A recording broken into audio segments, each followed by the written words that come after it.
What do you all love so much that is actually a drug? Red Bull, Dr. Pepper, coffee, beverages that a lot of us drink on a daily basis. These all contain caffeine that is an addictive drug. Today I will be talking about the effects of caffeine that it has on a human body by acting as a central nervous system stimulant that has been consumed on a regular basis. It has many pros and cons. My credibility on this topic is that I have researched it for a period of time because it affected my health. First, let's look at caffeine consumption. According to Caffeine Health System, statistics indicate about 90% of Americans consume caffeine every day. Now, this might not just all be drinks. Caffeine is also in food. Who all loves chocolate? Well, I wouldn't know who wouldn't. Yet, caffeine is also in chocolate. Caffeine is easily accessible basically everywhere. You can find it at grocery stores, gas stations, and concession stands at sports games. It's everywhere. According to my class survey, 64% of you said that you do not consume caffeine. Although you try to avoid it, you still might be consuming it unknowingly. It's in fruits, candies, protein bars, and many more foods. Yet some of the ones I just listed are naturally occurring caffeine, which is better for you than synthetic caffeine. Also, let's talk about what caffeine is. Caffeine is classified as a psychoactive drug, and it is a mild stimulant of the central nervous system and can be found in over 60 species of plants, according to Oliver from Coffee for Us. Even though it is a drug, it has a much milder effect than cocaine and heroin, yet still has the same addictive qualities. According to Anthony Domenico, caffeine temporarily blocks adenosine, which is a chemical in your brain that makes you tired. I would also like to talk about my first visual aid. It is a bar graph categorized by the age groups that consume caffeine. From the ages of 2 to 5, people consume 25 milligrams per day. From the ages 6 to 12, people consume 35 to 45 milligrams per day.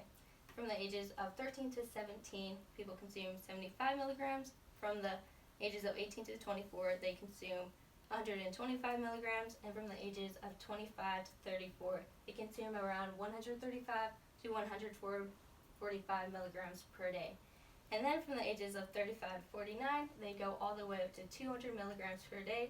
And then the highest one on the chart is the ages of 50 to 64, and they consume about 225 milligrams per day. And then it lowers back down from the ages of 65 and higher to around 210 milligrams per day. As you can see, it slowly increases as we get older. And that is because we consume more caffeine as we get older because our body is addicted to it. And it wants to maintain the energy levels that we get from that caffeine. And it would be different if a person was around 30 years old or older and they just suddenly start drinking caffeine because their body is not used to it, and it's going to give them more health problems than if a person drinks it on a regular basis. Because once you drink it on a regular basis, your body gets more accustomed to that caffeine and be able to digest it faster and easier. And once you get older, people see the effects of caffeine and sometimes start slowly cutting down, as you can see when people are 65 and higher. So now let's talk about the advantages of caffeine.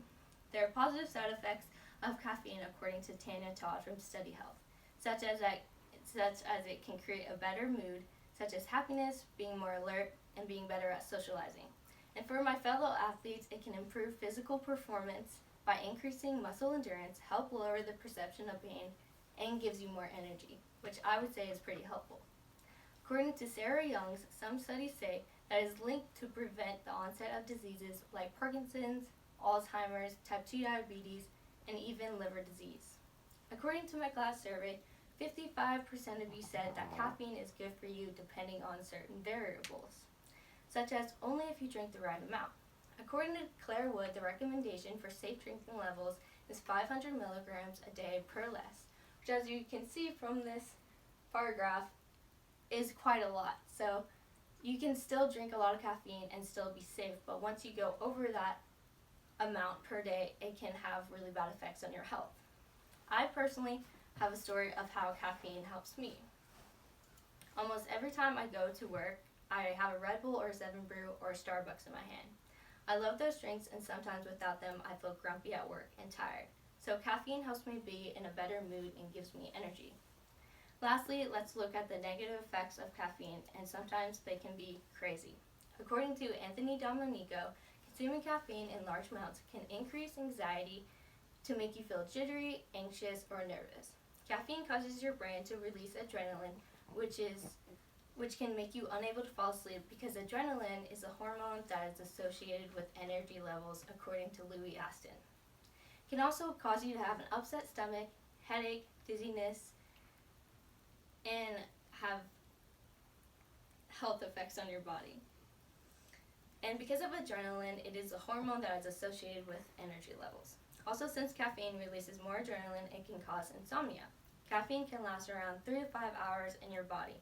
So when it is ingested in the afternoon, it can cause sleeping problems. So I would listen to your parents and listen to their fact about not drinking caffeine in the afternoon, because otherwise you might be up all night, especially if you drink it after 5 o'clock, because it will cause sleeping problems.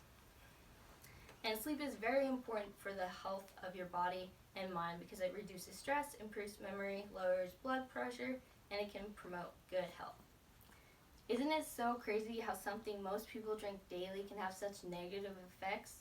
Also, since caffeine is addictive, you can have withdrawal symptoms such as dizziness, irritability, headaches, and sleeping problems, according to Claire Wood. Since it is a drug, you can overdose on caffeine. People can develop sensitivity to the stimulant, especially when people have underlying medical conditions, and they can cause serious health problems. Yet death from caffeine is very, very rare. Now let's look at my second visual aid. It is a picture of coffee beans and a needle, and this shows how addictive caffeine is because it is represented in this type of way, just like how I said cocaine and heroin and caffeine all have the same addictive qualities, and that is why it's represented in a needle. So in summary, caffeine is a highly addictive drug that has many detrimental effects on your body, yet can also boost your health when consumed safely. Don't just think that caffeine is all terrible and should just be banned, yet that it can help us when we are responsible when consuming it.